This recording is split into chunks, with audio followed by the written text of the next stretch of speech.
And I want to officially welcome all of you to today's panel discussion, where we're going to go deep on how to create exceptional customer experience that helps your business stand out and thrive. That's the goal of what we're doing today. So if you're ready to get started, let me know where you are dialing in from there in the chat. Drop that in. Yep, there we go. I see the big town of China Grove. I see Texas. I see Hudson, Massachusetts. Please drop your location there in the chat if you're ready to get started. And we're going to kick things off here in just a moment. Waiting for all of our a little bit late of the latecomers here drop into the room. Usually takes folks a few minutes to get settled in. Get a pad and paper, because today's event, today's discussion, I'm sure is going to raise ideas and insights for you that you're going to want to jot down. In fact, I've got mine right here because I know I'm going to be picking up stuff from the panel today as well. I'm sure that you've all heard of this term that we're talking about today, CX, customer experience, in one way or another, right? But what does it really mean? And how are other people, other businesses really leveraging it to make a tangible difference in their business? In fact, I saw Keith Hilligoss from Air Solutions Heating and Cooling. I don't know if Keith is here yet. Keith, if you are, drop a hello there in the chat. I saw when he registered that he said, what should we actually do to be different and better? And that's exactly the kind of insight that I want to draw out of the panel today, real answers. So in the discussion, we're going to look at four things, specifically, what is customer experience? What is CX? How do you improve it?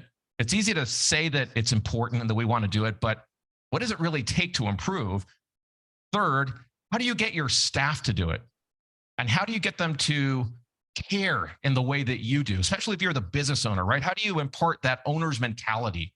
And then fourthly, we're going to dig into how it impacts marketing, and probably most importantly, how does it drive sales? If we haven't met before, let me introduce myself quickly, and then I'm going to bring the panel on and introduce you to the incredible panel that we have today.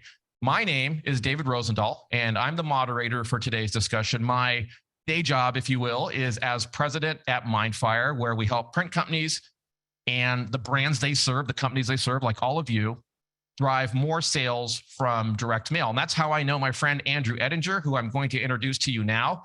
He asked me to pull together this private discussion with you and this incredible panel, because Drew is an industry advocate. He believes in educating and sharing thought leadership with everyone as a way of investing in the industries that his company serves. So in case you don't know Andrew, he is the CEO of the Best Postcards. They service hundreds of clients in HVAC, electrical, plumbing, cooling, doors, windows, and more. And they're growing rapidly because of their unique direct mail product that's driving results for their clients. When I say results, I mean more leads, more phone calls, more appointments, and more revenue, which obviously is what we're all looking to do. So Andrew, thank you for hosting the event today. How are you, man? And let's say hello to everyone. Great. I can't complain. Danielle, thank you for coming on. Danielle has a pink eye and she's battling through it for us. Always great to have you, Lou and Tom. And Dave, you're amazing at what you do. And thank you for doing this for us. Absolutely. Thank you for having me. Team, the Best Postcards team. Let's go, Ashley and Holly. If you could drop in Drew's LinkedIn profile into the chat for everyone, I want to make sure folks have an opportunity to connect with him at some point. Next up, we have Tom Casey. It's Tom, by the way. Drop I know Tom in the chat if you know Tom. He's what I call a third generation SOB. That's son of a boss, not something else. But he has started, built, and sold multiple businesses in the home services space up and down the East Coast. Currently, he's the Chief Visionary Officer, pretty cool title there, at his latest venture, Griffin Service in Jacksonville, Florida, where they've gone from 0 to 8 figures in just around 5 years. So Tom, welcome to the panel. How are you today, man? Doing great. Honored to be here with you guys. Looking forward to learning a lot of stuff from everyone. Awesome. Thank you. And next, by popular demand, back again on the show, Lou Habaika. You'll like a Habaika, I promise you that, everybody. Lou's company was founded in 1952 by his father, Paul. Then Lou and his brother ended up purchasing the company in 1989. They're headquartered in Phoenix and specialize in residential and commercial cooling, heating, plumbing, drain, sewer, electrical, and wine cellars. In May of 2021, Lou partnered his company with a private equity group, and he continues to run daily operations today as president. Lou, How you doing today? Hey, fantastic day here. Fortunate to be with all you wonderful people. From Hobica Services, one thing we can guarantee is we are the most likable people you'll ever meet. Amen to Micah that. Who knows Hobica. Lou here? If you know Lou, drop a hello Lou there in the chat. We want to give him some love. Ashley, I see that you dropped Andrew's, you tried to drop Andrew's LinkedIn. Make sure it's the URL. If you and Holly can work that out, let's make sure we get Andrew's LinkedIn profile and Tom and Lou's in there as well, so everyone can connect. And lastly, it's my pleasure to introduce to you Danielle. She is the president of the New Flat Rate. They're a home services menu-based pricing system that's designed to help plumbing, electrical, HVAC contractors, many folks like you here in the room, earn more profits. Now, she's not just a business leader, she's also an influencer in the industry. She was the 2021 Service World Expo Woman of the Year, and she's a former president of Women in HVAC-R. That's a nonprofit that promotes careers in the trades. She currently serves on their advisory board. She's also a trustee of the EGIA Foundation. That's another nonprofit promoting careers in the trades and scholarship opportunities.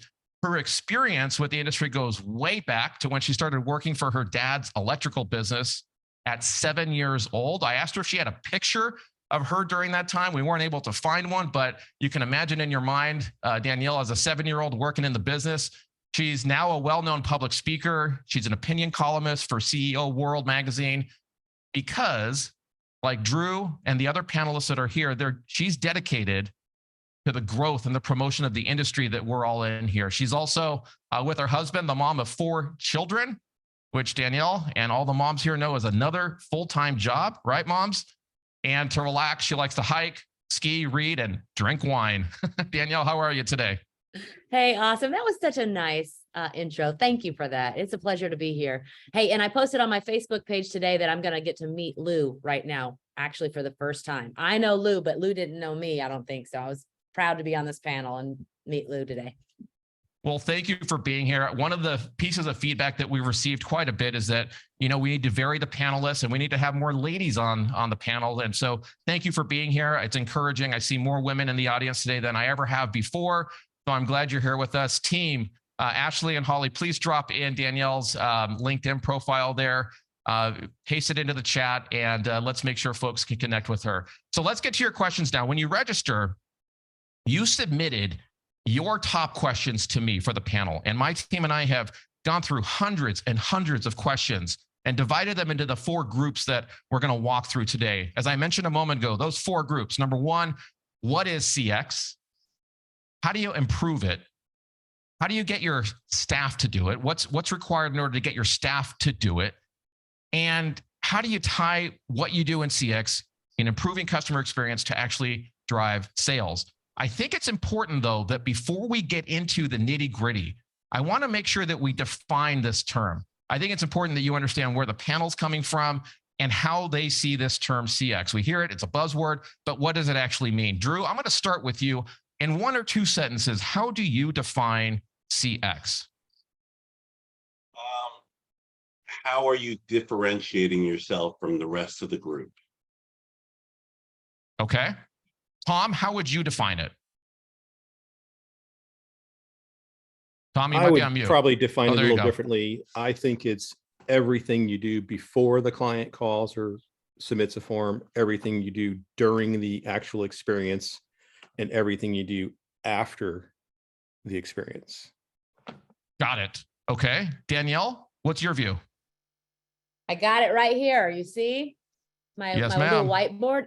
It's a circle. Yep. It's a life cycle. Customer experience is the life cycle. It can't be a line because a process in a line will drift out of control if it doesn't have a formal feedback loop. And so to me, customer experience, it's a feedback loop. It's like Tom said, all of the interactions with the customer before, during, after, and even the follow-up.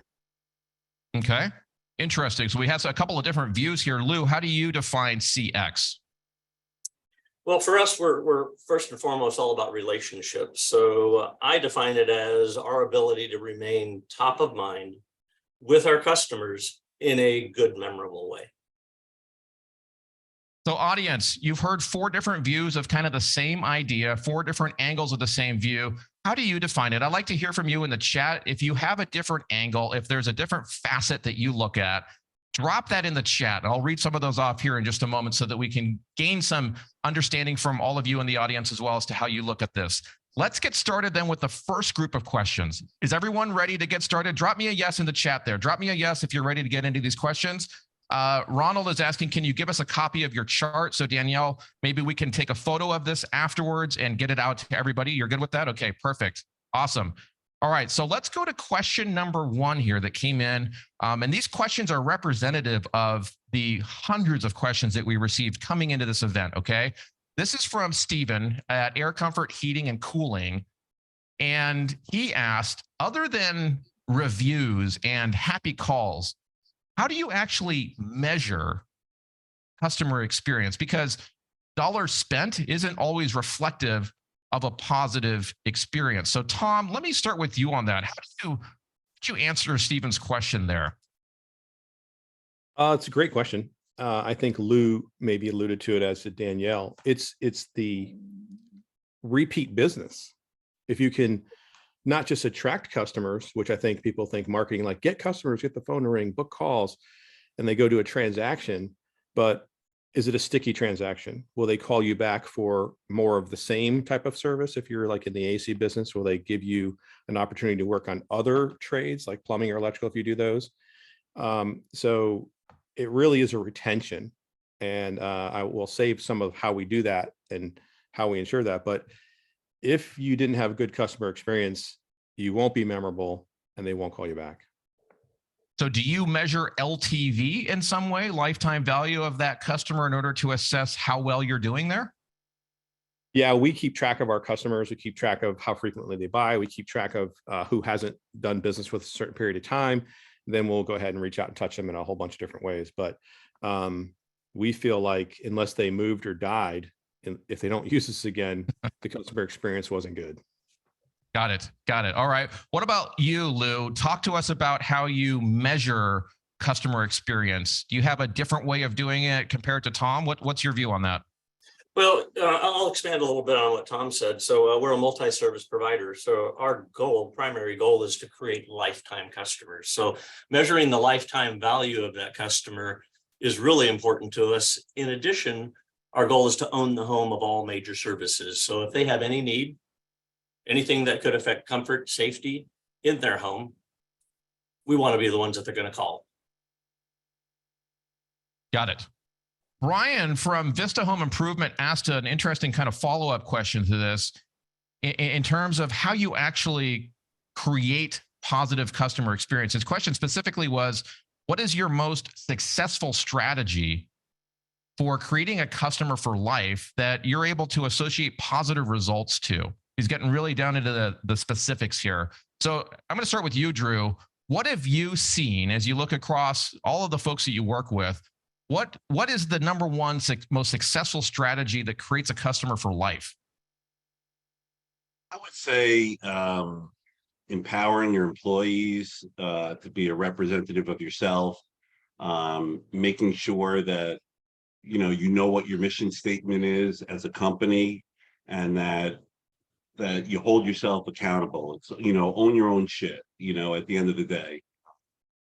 It's interesting. Cheryl said kind of what you're saying there, Andrew. Customers could have a bad experience, right? Owning their own crap there, or you need to own that crap. But if you handle it well, you've left a positive, memorable experience with that customer. Is that kind of what you're saying there, Drew? I mean, I think with everybody on the panel, we've all seen that we can take a bad situation and turn it into a lifetime customer, and Sure. that's all the spread at the end of the game. That's what makes a difference. Tom, what about you? The most successful strategy that you have found for creating a customer for life? I think it really goes to setting clear expectations. I'll give you an example. If you go to Walmart, everybody on this call just had a mental image of what to expect. If you go to Target, you have a different mental image. And we could say that about restaurants and everything else. So my question is, like, what would be different about our businesses? So does our marketing message, if we talk about quality and speed and whatever, and then we don't deliver it, Do we market like cheap, cheap, cheap, deal, deal, deal, price, price, price, and we show up and try to upsell to higher tickets? The customer for life is created by having expectations that we follow through on. So setting clear expectations, then having systems and processes and training and personnel who will deliver on them, and to reinforce Andrew's point, and empowering them to deliver on them. Tom, is it setting expectations and then ensuring that we meet those expectations, or do you also want your staff to exceed those expectations? Give me a little more detail on that.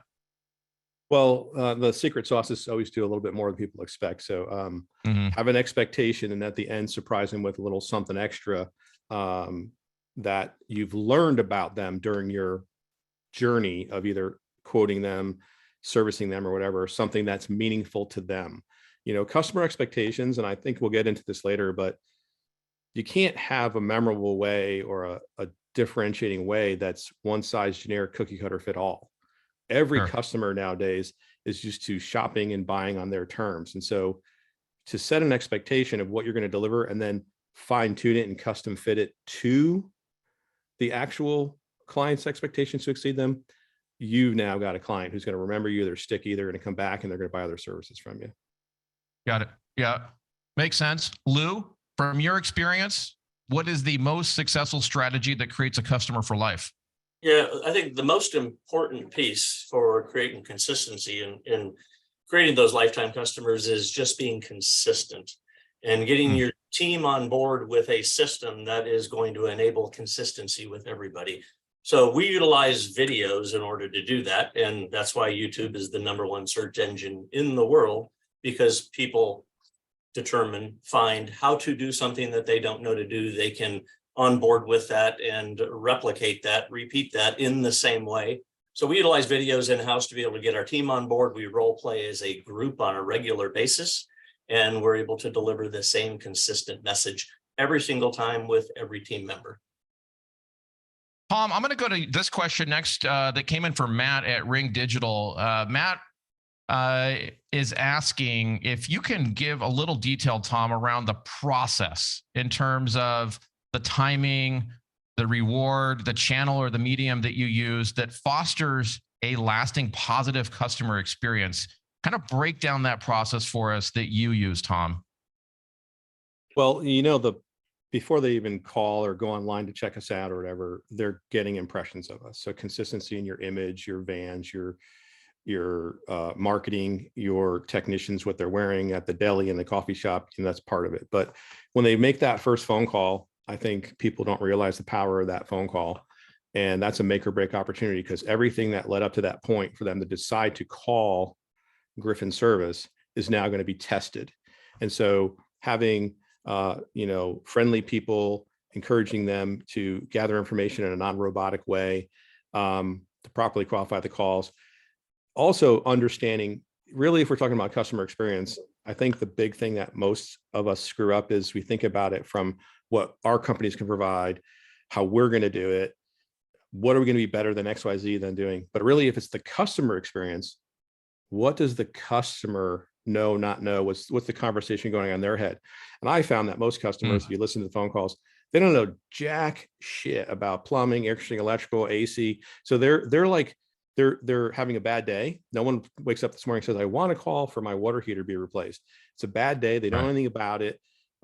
So we've got to be really tuned into serving them and setting an expectation and kind of calming them down and making sure they know they've called the right place.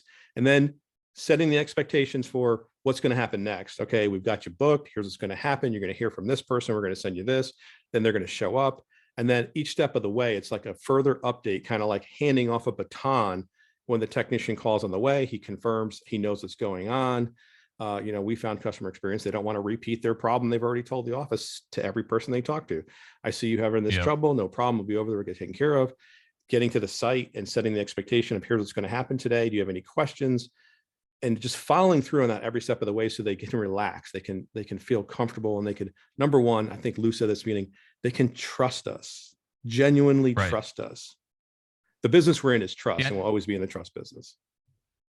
Danielle, get your handout ready there in a second. I'm going to come back to you on this question as well. I want to read something that Rich in the chat just said.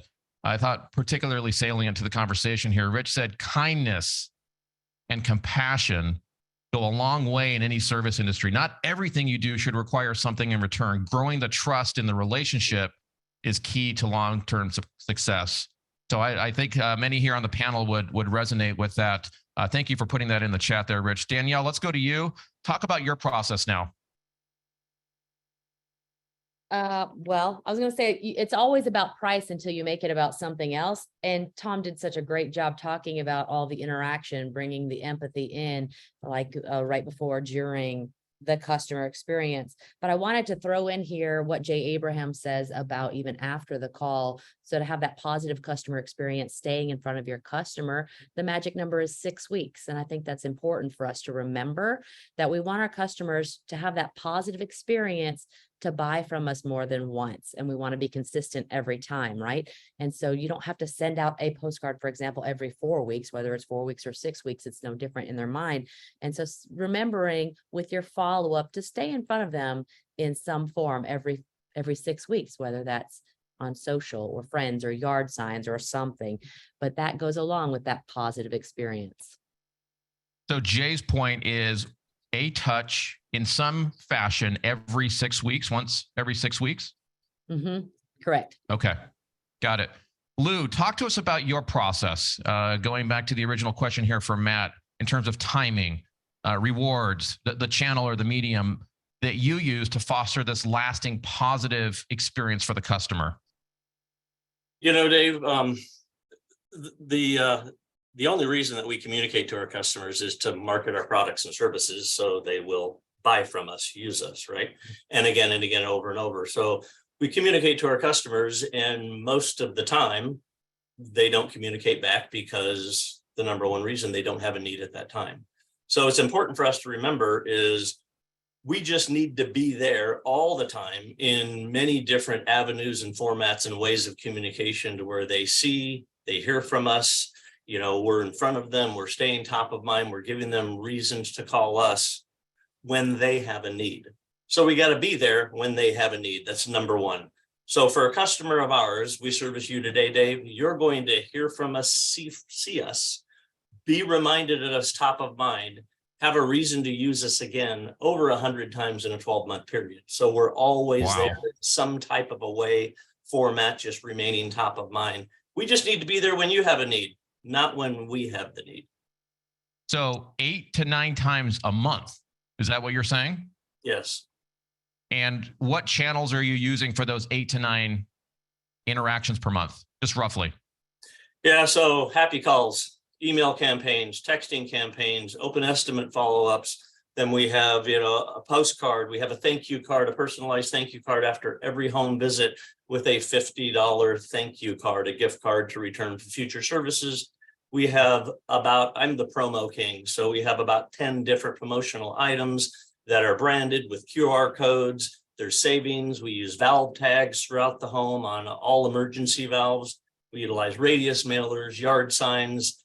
We touch them in a lot of different ways. And we just need to be there, like I said, when they need us and give them reasons to contact us again. So let me ask the audience, open up the chat, folks. Let me try to ask this question in as concise a way as possible. If we just use kind of the number that Lou gave, he's touching roughly 8 to 9 times a month. Drop into the chat, how many times are you? Go drop that into the chat. And it doesn't have to be scientific. Give me a rough number here. I want to read some of those off here in the chat. Danielle, so what is yours? You're saying once every 6 months was the feedback that Jay gave, but how many times do you think you would roughly be touching a customer at this point? I said 6 weeks. Every 6 weeks? Okay. Yeah. Oh, sorry, 6 weeks. You're right. Yeah, Okay. not 6 months. It's okay. Yeah. But to everybody's point, all the time, you got to be the ambassador of Quan, right? The mayor of the town, you got to be in front of them all the time. And it's relational. It's always relational and not always sales. And so the promos and stuff is good, but I always fall back on how to win friends and influence people. It's my favorite book, Dale Carnegie, of we've got to just be friendly with them all the time. So becoming Facebook friends with them, being at the community chamber events, having lunch with them. You can do all your marketing things too, but then being personable too. Yeah. Come on, folks, open up the chat. Get those fingers going. I'm going to read off a few replies here, but I want to see this from as many of you as I can here. Billy is saying not enough. Billy, I'd be curious what keeps you from doing it more. That's always helpful to know. Jason is saying 8 to 10, so somewhat in line there with Lou. John is saying 3 times. Matt is saying, wow, this is interesting. I love this. We need to be top of mind when they need us, not just when we need them. I'm going to steal that one. Thank you for your answer. That's fantastic, folks. Please drop those into the chat. I want to read those responses. I'm going to move us on to the next group of questions here. We got a lot of questions around how do you train your staff? Because ultimately, many of you here that I'm talking to on the panel, you own and run your businesses. And so you care. And for those of you in the audience here, you care, we care at a level that frankly might be different than our staff, right? I think most of you would agree with that, and you could see that. Lou, I'm going to come to you with the first question here. This was from Rhett, and Rhett was asking, how do you get your team members to buy in or to look at the customer experience as if it was their own home or family that they're servicing? I'm sure for you, Lou, you would be able to look at the potential customer or the customer in that way and have that empathy. But how do you get your staff to do that? Well, the way we look at it here is it's all about the people, right? So we hire the individual, and we hear this all the time. We hire the individual, we don't hire the skill set. And that's really the way we run our business. We just hire for likability, how an individual communicates, eye contact, facial expressions, hand movement, and are they likable? Do you trust them? Do you feel good around them? If they have that characteristic, then we move forward. We plug them into our apprenticeship program, a fast track apprenticeship program. And in about 6 or 7 weeks, we can have them out on their own. So a why, a need, money to feed their dreams and aspirations, that's important, and likability, that's all we look for. I can't remember the last individual that I hired with any type of a skill set experience in what we do. We just don't do that. So creating a team of just nice, likable people that are trustworthy. And the bottom line, when you look at it, is people trust people. People like relationships. People buy. Right. Not a product or service. They need products or services. They need something fixed. They need something taken care of in their home, but they buy the person first because they like them and they trust them. And then it just happens to be that the product that they're going to use from that individual. So we just need to focus on the fact that people buy from people first. So likability, people will buy from people that they like more and more over and over, and it's less about price. Drew, what about you? I know you care deeply about your customers, and I know that you see and get to work with a lot of the folks that are here in the room right now. What would be your advice around how an organization can get their staff, their team members to buy in and look at the customer experience so that they kind of have empathy for the customer as if it was their own family? What would your advice be there, Drew? So I'll kind of add on to what Lou said, which is absolutely key, is finding good people that you like that are going to be representative of yourself. But I think that we also got to remember that our employees are as important to us as our clients. They basically, our employees are kind of like our clients, and we have to foster this relationship with them, and they have to trust us, and we have to be transparent with them. We have to realize that they have the same problems that we do, and we have to be able to keep the lines of communication open with our employees like we would with our customers, and listen. You know, nobody ever listened while talking. So. Amen to that. Tom, what about you? What's your way of getting staff, team members to buy in at this deep level? Well, I'm going to challenge the term buy-in. I think that's Okay. a bullshit term. I think that it's in the nature of people. And so I think we spend too little time hiring and a lot too much time trying to get buy-in and training. But at the end of the day, you can't teach a cat to bark or a dog to meow. They are what they are. So I think putting in that time up front and getting a person who fits culturally, and culturally is going to be defined by the company. We have core values, which we live and breathe. We review those core values at interview. We ask specific questions around them, and then we have examples of what it would mean in our business. And those core values are different for everybody. But then on the core value type thing, on a quarterly basis, we evaluate the staff we call it people analyzer. We look and say, where are they ranking them A, B's, and C's? In a business, an A player is worth 2 B players in terms of the value of the culture. And I don't think a company creates culture. I'll call bullshit on that too. A company establishes the framework for culture, but culture is like a relay race. Every single person has to carry the culture.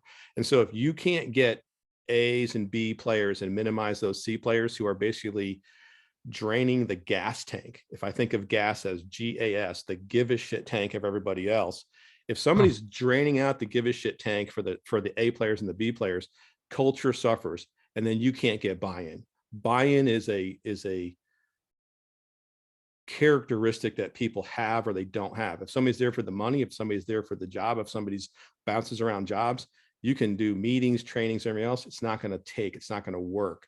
You've got to get the right people. Somebody said, I think Lou said it, somebody else, it's about the people. Pick the people. How many of you resonate right. with what Tom just said there? I see Ryan saying, love it, Tom. Please let us know if you resonate there with Tom. I'm going to go to you, Danielle, now. How do you get team members to buy in? I know that Tom calls BS on that, but how do you, to answer Rhett's question here, how do you get team members to buy in, to look at the customer experience and to look at the customers if it was their own family that they're servicing? It's something I care a lot about, and I've spent a lot of time researching and diving into this because I haven't found that employees care as much as an owner, no matter what you do. And it's Say that so again. hard. Say that again.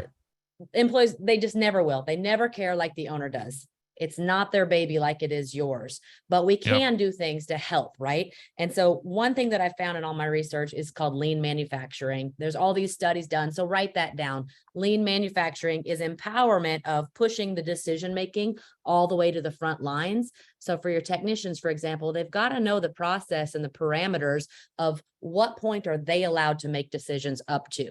If something happens, they're allowed to spend X amount of dollars or credit this or that, but to push as much decision-making to the front line to empower them helps with that. The other thing, again, like I've been looking all over the place for the answer of how do we get our team to really care like we do? And so I shot an email over to Jason Pfeiffer, the editor-in-chief of Entrepreneur Magazine. And I said, this is a big problem that we in our industry can't seem to solve, right? And in every industry. So what do you say about that? So he sends me back a 6-minute memo.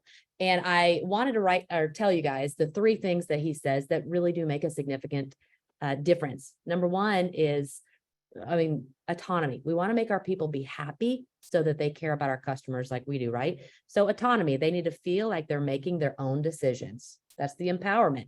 Number 2 is the competency. They got to feel good at what they're doing. They want to feel confident. They don't want to feel like they're dumb and they don't know. So like Lou said, they train them, they give them the skills. And then number 3 is relatedness. They want to feel connected to others. So have a softball team at your company or something. You've got to feel connected and friendship and family within the company for them to begin to care. Fascinating. Tom, you're getting some kudos here that some folks want you to run for the White House. So Tom, maybe you can move on to that after you finish being chief visionary officer. You don't want me in the White House. It'll be politically incorrect at the maximum level. One thing I want to follow up on what Danielle said, in our people analyzer, we list our core values, our 4 core values, and we rank each employee ABC. But the other 3 things that we rank people on is their attitude. Lou said that, right? Hire for attitude. We rank them on their skill set for their role specifically. If they're a new maintenance tech, are they an A at that role? Not an A overall being a master technician or a master plumber. And then C, and this is the big one, what's their desire? You can't teach desire. You can't teach a fire in your belly. You either got that or you don't got that. That makes sense? How do you assess that fire in the belly? You check to see what people say and what they do. I was heard a saying one time, and we use it in our company very frequently. Everybody wants to eat, but not everybody wants to hunt. So they're all going to talk about things, but who's going to slay the beast? And that shows up in their performance, in their uniform, in their truck, in how their desk is. Are they at work? Are they engaged? Are they accurate? Those 3 things, attitude, skill set, and desire, there's only one I could teach, right, Lou? I can only teach skill set. I can't teach attitude and I can't teach desire. You got to come on board. Those are your obligations to bring to the team. I see John saying in the chat here, lead, follow, or get out of the way. Yes, John, thank you for that. Tom, I'm going to come back to you for this next question here that Rex asked, since you're on a roll here. Rex from Rex Electric said, what is the best way to wow, he put that in all caps, an in-person service call customer? So what's the best way in person that you train or that you would advise that technician to wow the in-service call? Tom. I'll go back to what I said earlier, is expectations. So it's hard to wow somebody if you don't at least meet their expectations. You know, we've all been out to dinner and maybe we've built up this in our mind, and then we're like, well, it was okay, but I didn't get wowed by the meal. So if you go to certain restaurants, they know it's a special occasion, and then you show up and they've got a card and people stop by and check on you and they bring you a complimentary dessert. They're doing things to go above and beyond. So the easiest way to wow is set very clear expectations, meet them, confirm you met them, and then put the cherry on top, go above and beyond with something. But going above and beyond, you don't know if you're going above and beyond until first you check the first part. Did I meet your expectations? So in our process at the door, we say, you know, as we go through our service call process, our 360, our goal is to deliver 5-star service today. So if there's anything whatsoever we can do, please just ask. At the end of the call, when we've wrapped up and we've finished doing business, the technician should say, so Dave, how'd I do? 5 stars? Anything less than 5 stars, we have to have a conversation and fix. But if it's 5 stars, at that point, I've confirmed I met expectations. Now I can say, oh, by the way, and I can introduce a new cherry on top to exceed. But it's checking in and communicating all throughout the process. Danielle, best way to wow in an in-person service call to the customer. What have you seen? In our little process chart, right? We always Okay. want to train the process that we do a wow factor at the end of every service call. And so I've got a list, if anybody wants it, let me know, of 101 wow factor ideas. So let's say Wow. you are working in the kitchen, for example, you can place a new box of baking soda in the refrigerator. Well, that's just one of the ideas. There's a lot more that might have to do with, you know, cleaning the area, maybe having a spray can with you to spray over something and touch it up and make it look a little bit better. But we train the technicians because you can tell them, hey, do some wow factor for the customers. But unless we train it into the process, it's not always going to happen, right? And so after the service call, we always do a wow factor. We provide them with a lot of ideas of which one to do. And then we script it in, you know, hey, Mr. Customer, I went ahead and I took care of this problem for you today. And then while I was here, I just want to show you, I did this too for you. I saw this and I just went ahead and I raked these leaves out of the way, or I put some spray paint here to touch it up for you.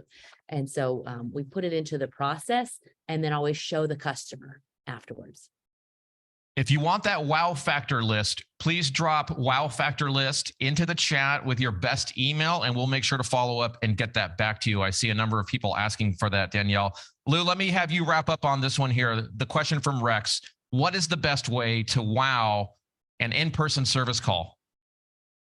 Yeah, I say it's about setting the standards for consistency to deliver your experience. So really, it just boils down to the little things. It's not one big thing. It's all the little things that very few will do, and just differentiate yourself. So it's as simple as, you know, where you park when you pull up to the home, how you come to the door, your introduction, getting on a first name basis, right?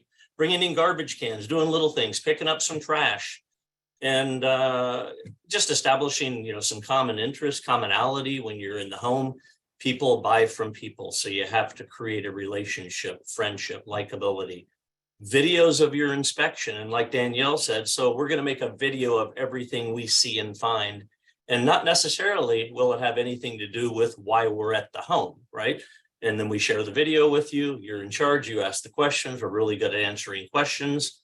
In addition, like helping with small things around the home that we notice. It could be changing a light bulb, battery in a smoke detector, a screen door that's off the track, a gate latch, something that's misaligned, moving heavy items, anything and everything that they may need help with. So it's all those little things that add up to, you know, wowing the customer, creating that positive, memorable experience. Because, you know, as we know it, and it's fact, you know, our customers, people will quickly forget what we said, what was discussed, what we did, what we installed, what we repaired. but they're gonna long remember how we made them feel, and that's gonna get them Feel. to, get us to Yep. get back in their home, call us again, use us again, refer us to other individuals, and that's how we grow our businesses, by creating the lifetime customers, and then from them, creating more lifetime customers through the referral process. So let's talk about that now, because ultimately everything that we're trying to do here is in the hopes of driving revenue, right? And so from a marketing and sales perspective now, I want to take a couple of the questions that have come in, starting with one from James at Southern Home Services. He asked around this idea of cross-selling. So how can we cross-sell our various services like HVAC, plumbing, electrical, and so on in a way that actually improves the customer experience? Tom, how do you think about that? Well, you first got to deliver a wow experience before you ask for more business, right? You got to check in, like Danielle's process of the feedback loop, like, hey, is everything good? I wow you. And then the easy transition that I always found is just to use an, oh, by the way statement. Oh, by the way, I noticed your water heater when I was working on your AC is about 12 years old. We also do plumbing, and you can just, have a natural transition. If you've earned the right to talk about something else is the big key. To just start going in there and throwing up on them with, oh, we do all these things. You haven't earned any trust or any right to talk. You got to earn that first. So, and genuinely not have a sales pitch to it. Oh, by the way, I noticed your attic insulation is all tore up and well below standards. Most of my clients who have that situation, they at least want to kind of understand more about how that works and what they could do to improve it. Is that something we should have a conversation about? If they say no, move on. If they say yes, now you've been invited into the conversation and you can talk more about it. So it has to really be based on genuine things, like Lou said, genuine things you saw, even if it's not the reason you're there for the call. But first, earn the right to have that conversation is my take on it. Danielle, in your experience, what's the best way to cross-sell these other services in a way that improves the customer experience? What are you finding that works? Got to be scripted into the life cycle, right? So that the technician feels equipped and confident. We all wish that every technician out there, had the empathy and the care for the company to be able to look at everything and say, yeah, we can do this, we can do that, and increase that average service ticket and come back at again. And now, do the cross-selling. But the technicians, it's not always in their DNA to do that. And so we want to script it in and train on that process as much as possible. And so, of course, we'd like to say, let's have a flyer, and then the tech can leave a flyer there, but they might not do that. And so really, that's all I can say is, if you do HVAC and plumbing, for example, script it in at the close, maybe put it somewhere on the invoice or something, so it's automatic, or an automatic trigger for your technician, so that they can say, hey, by the way, we also can take care of this. And I did notice that, but it's got to be something automatic, so we're not just relying on the technician to always remember it. So whatever your system is, if you have technology, something. And then, of course, in your marketing messaging, because a lot of times they just don't know, right? They called somebody else for plumbing because they didn't know that you did that too. And so it needs to, all the things that you do should be in your marketing messaging. Hey, Dave, Rodney following up on says- what Danielle says on that, just Yes. think about how you prioritize your calls differently. So how do you flesh out opportunity calls versus non-opportunity calls? And then rank your technicians in your head of who's the best opportunity tech versus the best fix-it tech versus the best like maintenance tech. And so if I know there's an opportunity call for an aged water heater that's not working, would it make sense to send the best guy at having those conversations? So if you don't have a system, which Lou and Danielle both have said, you have to have a system to identify, how do I rank the priority and which the batting order of my technicians to go to those priorities? You've already started with one foot in a hole. You're sending random text to random non-maximized opportunities. So to maximize what both Lou and Danielle are saying, it's going to be like first identifying, is there an opportunity and who's the best technician to capitalize on that opportunity, in servicing, solving the customer's issue, but then having that great conversation that can be scripted, that can be a process-driven conversation. Lou, what about you? What's the best way to cross-sell additional services? I know you offer quite a number, so I'm sure you've got a method or a system that has kind of come to the forefront in terms of what's working. What's a way to do that in a way that's going to improve the experience for the customer? Yeah, it's a good question, and it comes across, and we deal with that a lot here. And so we're experts at the customer process and creating wowing our customers, the customer experience. We do that very, very well. And like you said, we're a multi-service provider. We want to own the home of all the major services. So first and foremost, we need to communicate what we do, everything that we have to offer. And even in our company, I'll see us fail in that respect where our customer just loves us for HVAC or plumbing or drainage sewer or electrical or wine room or security, whatever it is. And then, we visit with them, a technician's there, and then they find out that they called another company for something we offer. We basically failed in communicating what we do. So consistently in everything you do, all your communication means communicate what you do, what you have to offer them to be able to take care of all their needs, because people, your customers, really just want to rely on somebody that they can trust in their home, that are going to be looking out for their best interest, doing the right thing even when nobody's watching, which is our promise.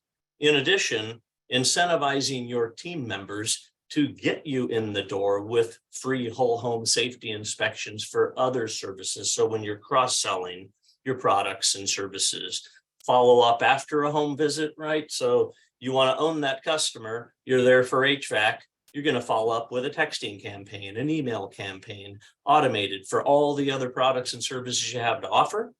And here's a big one that we do every time we're in the home. And I call it you're going to consistently inspect the uninspected is how I would put it. So what we do is, even if a customer hasn't opted in for additional inspections, every time we're in the home, it's our goal to complete a whole home, what I'll call a walkabout inspection. So a walkabout, when you're in the home, you're not only going to look at the equipment on the roof or in the attic or on the ground or in the closet, but you're going to go in the different bedrooms. You're going to do a perimeter walk. You're going to go in the roof. You're going to go in the attic. You're going to go in all the areas that you don't necessarily need to go into, but could compromise the health, safety, comfort of them and their family, right? So you're the expert in their home.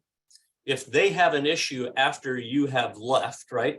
A day, a week, whatever the case, and somebody comes in and identifies that issue, they're going to look at you being the last one. They're like, well, yeah, Tom was just here a week ago. He was in the attic. He was on the roof. He was in the basement. Why didn't he say something about that? Right. And it would have had nothing to do with Tom, but it's our job as professionals to do a home inspection. We can identify things that aren't right, and it's our job to let the customer know. It's just like when you go see the doctor, right? You want the doctor to let you know if he sees something that you don't know about that's not quite right. So that's our job. So first and foremost, that whole home walkabout inspection. And you can't identify these things unless you're in the home, face-to-face with the customer, and you're able to communicate these. And we utilize, again, like I said in the past, videos very heavily, because our technicians, our people, are not really good presenters. They don't present an opportunity from A to Z very well, quickly lose the customer. So we make a video. We let the customer know ahead of time, Dave, while I'm doing the inspection, I'm going to make a video so you can see exactly what we saw as if you were there with us, right? I come down, Dave's going to you'll ask me, well, Lou, how did things look? I said, well, things looked okay, but I did find a few things that I was concerned about, Dave, right?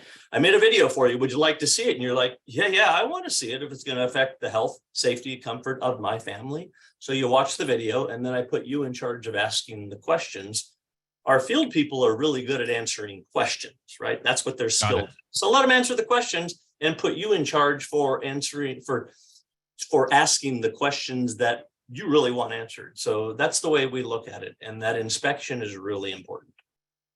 Folks in the audience, get your questions ready, your real-time questions ready for the panel, because in just a moment, I'm going to do real-time Q&A. I'm going to try to do as many as I can from the chat. So get those ready to drop in the chat. I want to ask you a question, Drew, around how to use marketing, specifically direct mail, to stay top of mind. This question came in from Liz. I'm going to start with you, Drew.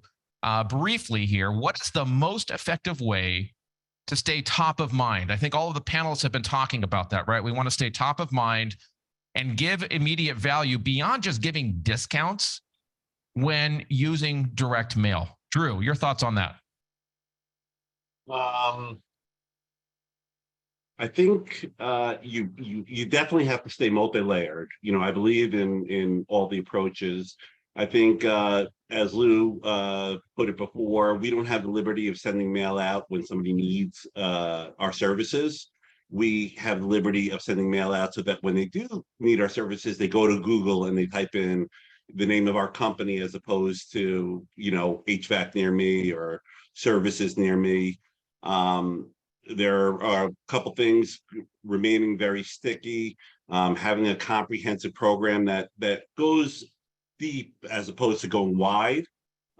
Hitting customers over and over again consistently, hitting your prospects over and over again consistently, sending out radius mailers, which would go to the 150 closest homes of your most recent install. They have the same demographics, the same geographics as the people around them. So if you have a sewer problem, there's a good chance that the 150 homes around you have a sewer problem as well. It's also great for authority purposes. They've seen your truck, they've seen your yard sign, they get a piece of mail that says, hey, we just did a job in your neighborhood.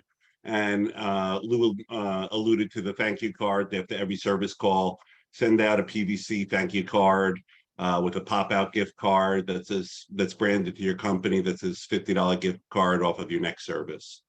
I think a lot of people want to go to the whole service the entire state. You can do more business in 25,000 homes than you can in an entire state if you are able to own the mailbox, to own the home. Yep. Makes sense. Folks, get your questions ready. Thank you, Drew, for that response. I'm going to come back and ask a follow-up in just a second, but I want to get to your real-time questions in the time that we have left. So open up the chat, start to put those into the chat as they've come to you throughout the session. If you asked them already and we haven't answered them, please copy and paste them, put them back in so I can see them here at the top.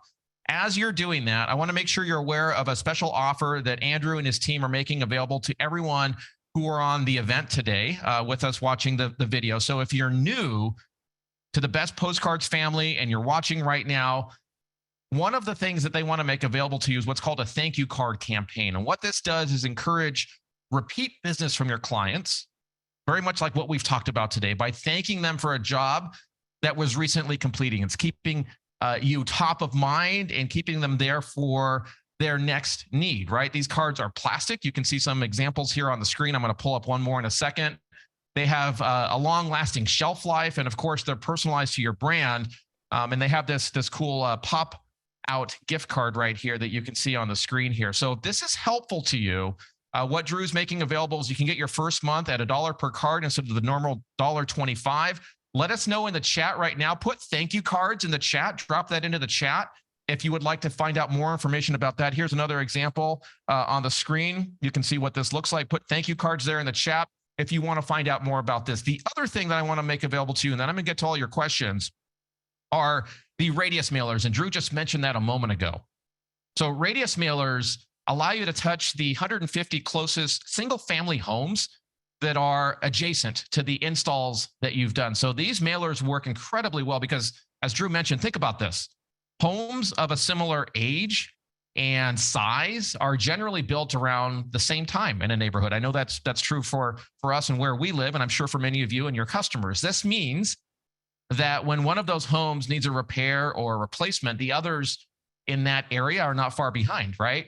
So now you can capitalize on that with what we call radius mailers. And the way this works is weekly, we grab the list of installs from you automatically. There's no work required on your part, zero work required. And automatically we mail the closest 150 single family homes that are adjacent to that install, and they'll start to get your marketing. So here's another example here on the screen. If you're interested in doing this, the ability that you have here, drop in radius mailers. This is incredible. A very, very useful service. For the first 3 weeks, you'll get these for 55 cents instead of the normal 65 cents. Drop radius mailers there in the chat if you'd like to learn more about those and have a conversation with Drew and the team about that or any of the incredible services that they offer. Now, I want to get to your Q&A here. So what I'm going to do is, I see a lot of people asking for this. Fantastic. what I'm going to do here is I'm going to look through the questions. A number of questions have come in here. I'm going to start with one of the questions that came in for you, Lou, where you were talking about the 8 to 9 touches per month, around 100 per year, right? And John asked this question, Lou, how do you rotate your touch points to keep it fresh for the customer without overwhelming them?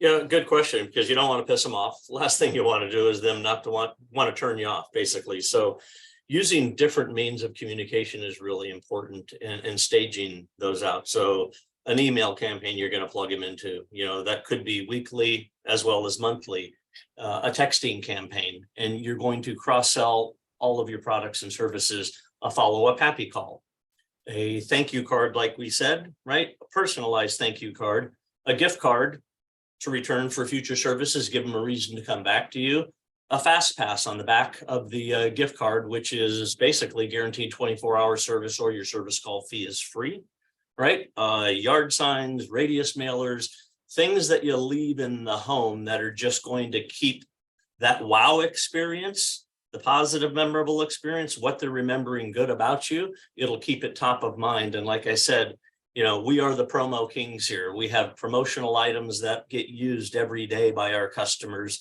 that are branded. We have QR codes. Make it easy for your customer to contact you.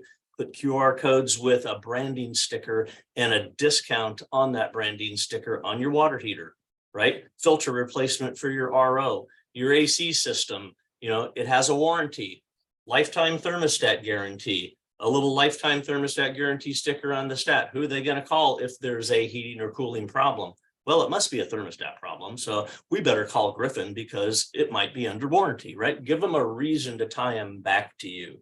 So it's all these little things in different ways of communication and staying top of mind.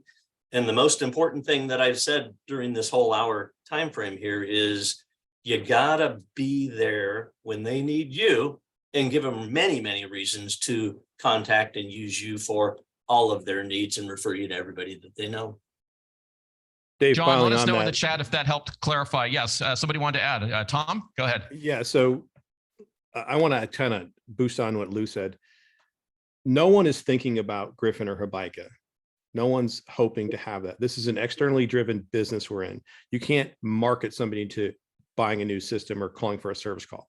That's not what your marketing's purpose is. Your marketing's purpose is to be the person they think of first and they trust the most when they have that need. So what the term, I would use a technical term in marketing, is recall versus aided recall.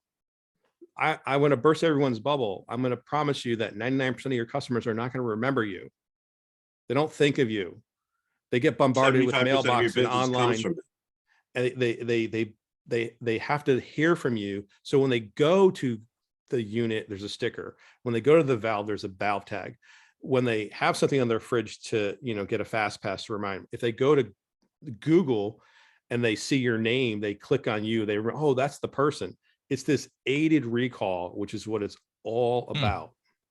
And so being that person they trust the most and think of first, but they won't necessarily recall it. Has anybody ever said, hey, honey, who is that guy who did the painting, or who does the lawn? We send them checks every month and they don't know who they are. They don't send us checks every month necessarily. We have to have a way to make it easy for them to recall us. Aided recall. Great question from Hallie. Hallie, hopefully I'm pronouncing your name correctly. Forgive me if I've mangled it there. Panel, I want you to wave your hand at me for who wants to take this one. Hallie's question is, how do we create a better customer experience in the growing digital age that prefers text or email, specifically the customer who doesn't interact voice to voice with the office, or the customer who wants the job done quickly, so they send a text? Who can take that one? That's an interesting view, because I know that's very true for many these days. Okay, Lou, go ahead. Yeah. So text is no problem. It's just another form of communication. I mean, our whole goal is to make our customers or prospects comfortable so we can then get in front of them. We just want an opportunity to get in the home.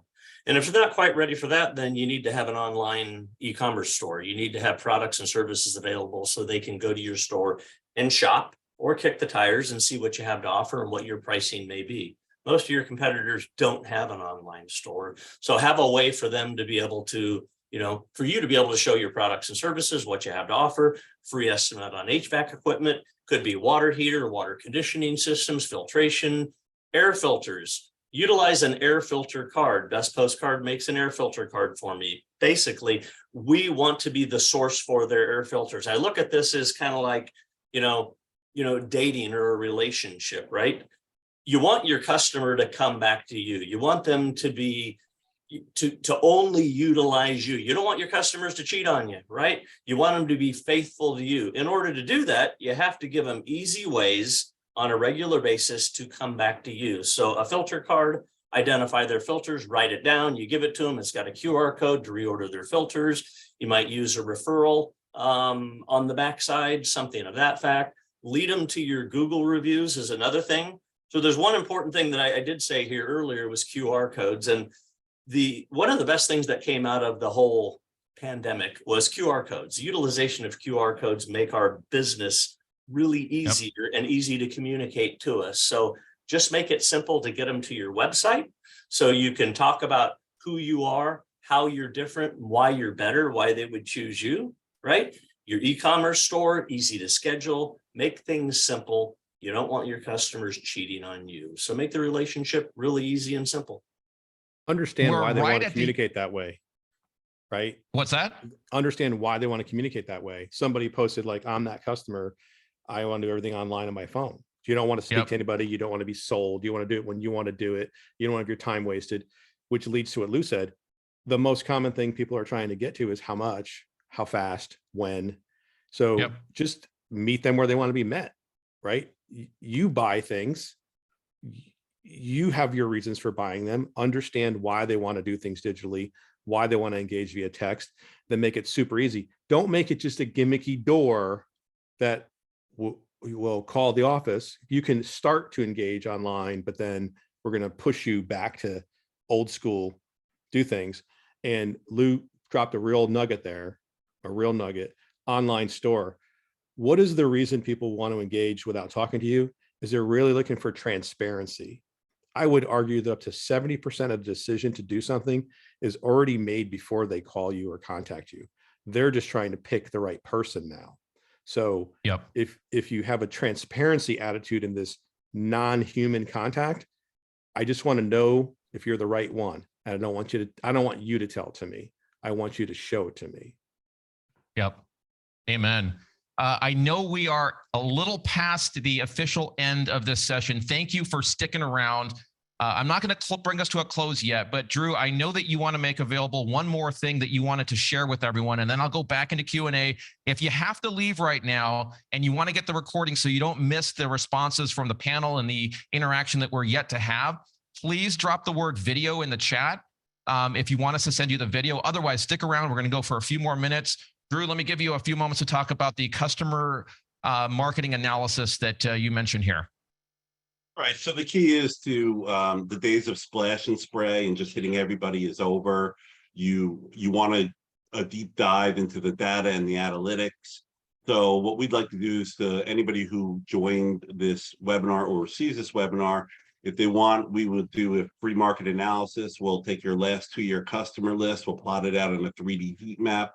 We'll show you where your customers are coming from, where they're not coming from, where your highest revenue carrier routes are, and then append data to them, household incomes, home values, any other demographics, and find out so that when we are targeting in any way or fashion, in any medium, when you are targeting new customers, you're targeting lookalike customers, people who've done business with you before. If you would like to have Drew and team run this detailed analysis for you, drop the words marketing analysis there into the chat. So marketing analysis, drop that in the chat, and then we will make sure to get back to you and run this for you. Now, for those of you who are still here, thank you for sticking around. Thank you for being here. Thank you to the panel for giving us a few more minutes here. I have a question for all of you in the audience. This is very helpful to us. We're all going to learn along with you here together. What I want to know is take a moment and drop into the chat. What was your aha moment today? What was that insight that you picked up from the panel, that new idea, that spark of creativity or new process or way of doing things, way of looking at things that you heard in the panel discussion today that's given you some new ways to think about your business. Drop that into the chat. I'm going to read off some of those. Danetta is saying online store. Okay, good. Ronald is saying the idea, Lou, I think you first touched on this, of touching 8 to 9 times a month, I think is what Lou had said. Matt says this idea of customers buy the person first. Yes.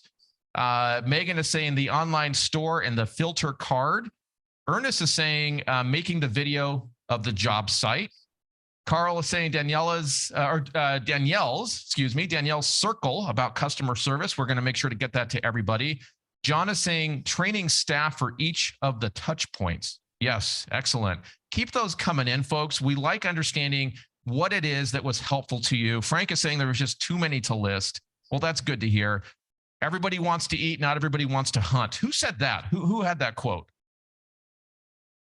That was did. Tom. Okay, that sounds like a Tom. Yeah, everybody wants to eat, not everybody wants to hunt. Ernest, I know you got to go. Thank you for that. Matt says the video idea was phenomenal also. Well, good, folks. If you got value out of the panel, I want to make sure you have an opportunity to thank them. Please go into the chat, give some X's and O's, give some thank yous to the panel here. I want to thank them for their time. I want to thank all of you for being here with us today. So Lou Habaika, Tom Casey, Danielle, thank you for being here with us today. Thank you to the audience, all of you who are here. I know we are now about 6 minutes past our official end. We will go through and look at the chat, follow up with all of you who have questions, all of you who wanted to find out more about the Radius mailers, the thank you cards, the marketing analysis. We will follow up with all of you. We'll get you the video, all of the resources that we talked about today. We will send an email. We will follow up with you and get all of that in your hands. Drew, I want to give you an opportunity to say the closing word, and then we'll wrap everybody up today.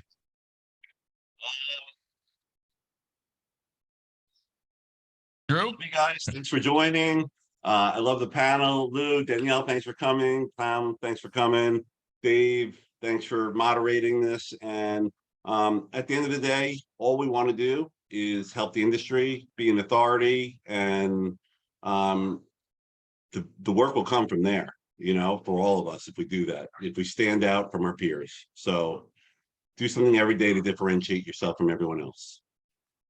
Awesome, Drew. Thank you. Lou, thank you very much for being here. Danielle, thank you very much. I'm sure you'll be back on another panel. I can see the excitement from the audience.